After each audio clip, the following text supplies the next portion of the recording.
a driver going by the name Self-Made Millionaire made this comment on my YouTube channel. And he's like, hey, in New Jersey, we're only making $15 an hour, and this is insane. And he's right. Making $15 an hour is not good money, especially for a driver. Drivers should make more. But how? And then I thought about this strategy by Wayne Gretzky called skating to where the puck is going to be. Hi, my name is Levi Spires. This is the Tip You in the App Daily Drive podcast. Today's Daily Drive podcast is brought to you by the Gig You app. Today's episode is much more than how do drivers make money. We're going to talk about a mindset and a philosophy. First, let's kind of go through some basics. As drivers, we talk to ourselves on Reddit or Facebook groups or whatever. We say we're independent contractors. We're in business. And if you've ever been in business, you know that there are times when businesses make money and there are times when businesses lose money. For example, look at Uber. When Uber first came into existence, for many, many, many years, it lost money. More money went out the door than came in the door. And they needed more investors to cover their costs and investments and loans, et cetera, et cetera. And only recently has Uber made money. Now I'm thinking about that driver, and the driver's like, well, $15 an hour is absolutely insane. What are we talking about with $15 an hour? Because my assumption is it fluctuates. I bet money there are times when that driver, he probably made more than $15 an hour, and there are probably times he made less than $15 an hour. Now, I'm not justifying $15 an hour. I want to get to a solution, skating to where the puck is going to be. There's this book. It's called Blue Ocean Strategy. I think that's the name of the book. I'll put it up on the screen here. And I read it a long time ago in business school. But the idea of Blue Ocean Strategy is that there's a red ocean and a blue ocean. The red ocean is where all the ships are, warships, and they're fighting. And they're shooting each other, cannons and old sailing ships or whatever they might be. You can imagine the water is red with blood. And they're fighting. Let's put that into business terms. Think about fast food burger joints. There's McDonald's, there's Burger King, there's Five Guys, there's some Arby's, whatever you name. And then you could even put in Taco Bell in there or Chipotle. There's red ocean is all of these fast food restaurants competing with each other, and their margins are so tight. I talked to this one McDonald's franchise owner. He's got like 30 or 40 McDonald's franchise. I can't remember. This is a long time ago. But he was telling me that getting his employees to clock out 5 minutes early was saving him thousands of dollars a month. When I say early, what happens is they get off of work at 9 o'clock at night and they're clocking out at 9:05. And his goal is to get them to clock out right at 9 o'clock. And in every single employee, they have to swipe their card or whatever to clock out. It's just their margins. It's red ocean. Business is tough. That's the world of rideshare, by the way. Now let's talk about blue ocean. What is blue ocean? There's nobody out there. It's just smooth sailing. You pull your sails up, the sun's out and bright, and you're just sailing. There's nobody competing with you. Red ocean is like the airport waiting lot. You go in there, and while we're all drivers and we may be all friendly, you're in red ocean, sitting there at the airport waiting lot. There might be some cherries and there might be some good rides. But you're in the water with a bunch of other drivers, and the algorithm sees you, each individual car, as its own business entity, and they're competing with each other. And the algorithm's competing you against all the other drivers in that red ocean of the airport waiting lot. Where's blue ocean? Now, I think I know where blue ocean is for the city of Syracuse. And it's a function of location, but it's also a function of time, seasons. And I want to get to this idea of skating to where the puck isn't, because this is a bigger philosophy than just Uber driving. I'm not an ice hockey person. In fact, I've never really watched much ice hockey. I did watch a little bit of the Olympics a couple of weeks ago or months ago, the Winter Olympics, when the USA beat Canada, which was great.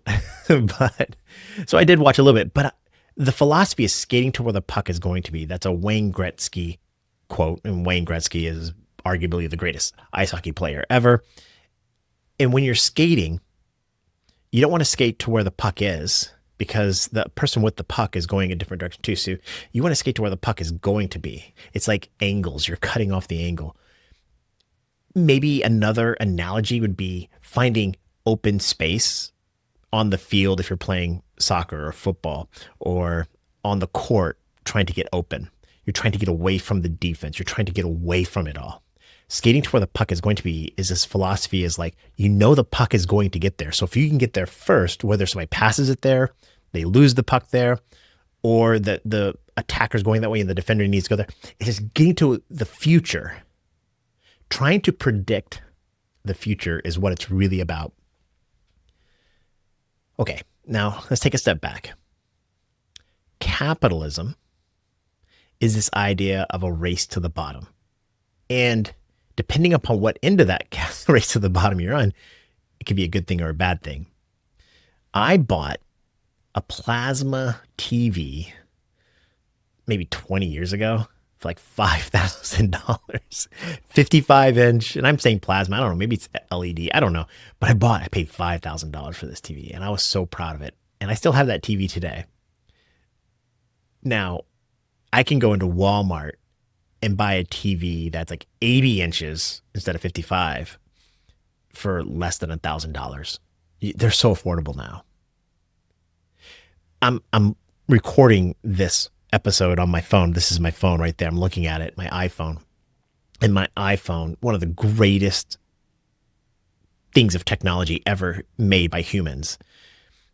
And it's relatively cheap, $1,000 to have a screen and multiple cameras and microphones and internet connectivity and cellular connectivity through, and then even satellite connectivity, GPS, you name it. This amazing piece of technology right there for roughly $1,000, depending on which one you get. And why is that? Why are TVs so cheap? Why? Well, this is a race to the bottom. And with phones, particularly, and a lot of manufacturing, it's cheap labor. The reason why this shirt is so cheap is there's cheap labor probably in Vietnam or somewhere else. The iPhones are being made by people in factories getting paid a lot less than they would make here in the US. Well, let's go back to that $15 an hour thing. Why is that the number? Well, it's because there are drivers, whether we like it or not, you're competing with them. And it can be frustrating. If you're a driver that's full-time trying to make $20, $30 an hour, you're competing with the guy who just needs to make $100 this weekend, and they don't care how they do it. And the algorithm doesn't care. It's going to price the rides appropriately. Because imagine if you are an Uber passenger and you're looking for a ride, you want the price to go down. And that competition of price is pitting drivers against natural economics. The reality is things are going to continue to get cheaper and cheaper, especially as artificial intelligence cars come into the market. Let's talk about skating to where the puck is going to be on a small scale as an Uber driver and as a big scale in life, just as a big time. As an Uber driver, how do you skate to where the puck is going to be? How about looking at your city, your market, and thinking to yourself, where will people want Uber rides, but where are drivers not going to be? Like, if you can find that sweet spot, that's where the puck is going to be. And it may not be today, it may be tomorrow. It's hard. And I'm not saying this is a perfect answer. I don't know. But you can't go out and drive and do the same thing every single day and stay in the same area and expect the same thing to happen, because the market's going to push wages and costs down. And I say wages, but costs. You are a cost. You're not a wage as a driver. You're a cost. And Uber and the passengers want things cheaper. The same way that you don't want to pay $25 for a hamburger, you want to get it for 10. It's just basic economics, basic capitalism. So you're going to have to take the time to start to find that blue ocean. Now, I know a lot of drivers that manage blue ocean or skating to where the puck is by multi-apping. If Uber has got really low fares, maybe they're on Lyft, or they do Shipt, or they do Amazon Flex, or they're testing a lot of different things. So it's not just place and time, but it's even the type of service that you're going to provide, the app that you're going to download and use. That's skating to where the puck is going to be. Let's talk about bigger. Because even if you manage all the apps, you multi-app really well, you're out driving at the perfect time, and I don't know, you're just the best Uber gig worker out there, right? You're making it, you're killing it. And that's a good thing. That's great. Where's the puck for our industry going to be in 5 years? Do you think whatever you're doing right now is going to be replaced? Or the price is going to go up or down? I think it's clear as day that whatever we think we're doing right now to make money, it's not going to get easier. We're not going to make more money in 5 years. We're going to make less. Maybe skating to where the puck is going to be might be creating your own private ride business. I know a lot of drivers do that. That's not a bad way to look at it. That's not a bad thing at all. Okay, that's skating to where the puck is going to be to some extent. Blue ocean, creating your own revenue stream through that. But I still think that's small, because if autonomous cars are going to take over, and they will, whether it's 5, 10, whatever years from now, where's the puck going to be for you in the future? Where is your blue ocean? For me, let me tell you what my blue ocean, where the puck is going to be. For most of my life, I was an accountant and an entrepreneur, and I was in business, and I sat in desks and I created spreadsheets, and I do that here on this channel. That's fun. That is fun. When COVID hit, I kind of had that same, I didn't call it red ocean or blue ocean or where the puck is going to be, but I had this realization, like, is this really what I'm doing, or where could I go further? What can I do different? And I wanted to explore being an artist and a creative person. And then I just started looking at the economy, especially after COVID or during COVID. Where's the world going to? And I started to get a sense that artificial intelligence is going to replace my job as an accountant. It may not happen in my lifetime, but it's going to happen. So I wanted to get to some blue ocean. I wanted to get some freedom and move away from the potential of where I was going to be. So I wanted to get something different. And that's why I started to become an artist and a writer and a creator. And I ended up creating this channel. This is me. You're watching me. If you're participating in this channel, watching the videos, whatever it may be, you're watching me skate to where I think the puck is going to be in my own little way. Taking a look at all the skills that I have, from my ability to produce videos, to write, to understanding numbers, to even having the forum of Uber driving to collect some of my stories. I'm skating to where the puck is going to be. I'm trying to escape the red water, the battles. I'm trying to find my own smooth sailing, going my own direction. And it's not just me. Let's take a look at a really, really big business. Elon Musk, Tesla. Recently, Tesla shut down their Model S and their Model X factory lines. They're no longer going to produce those vehicles. And those vehicles are profitable. People like them. They have no high-end vehicle. They're going to really produce low-end vehicles or mid-range vehicles, the Model Y and the Model 3. And they're probably going to end the Cybertruck too. Who knows? And why did they shut down those factory lines? To produce robots. Now you and I look around. I don't see any robots anywhere. Humanoid robots walking around the streets. They don't exist. I think what Elon Musk is doing, he's skating to where the puck is going to be. I encourage you all, drivers, non-drivers, like whatever, take agency with your life, take control. Yeah, I don't think $15 an hour is good. It should be more. But there's no amount of unionization or complaining that's going to fix the economic issue of that people want to pay less for rides.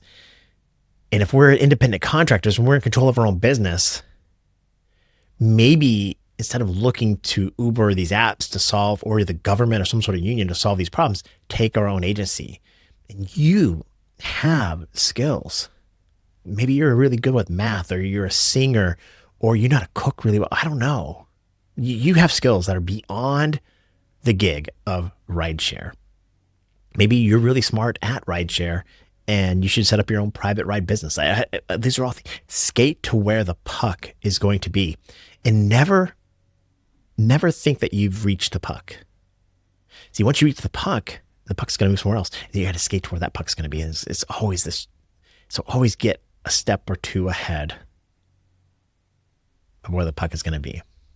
What do you think? What puck where are you skating to right now? Drivers, for 2026, I am trying my best to have more fun as a rideshare driver.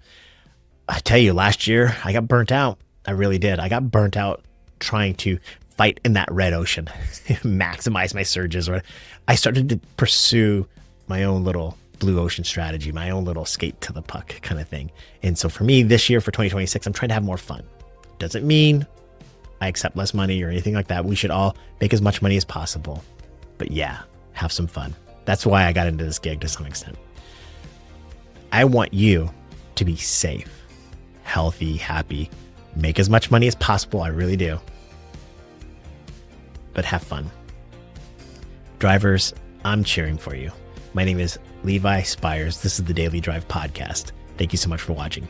Bye.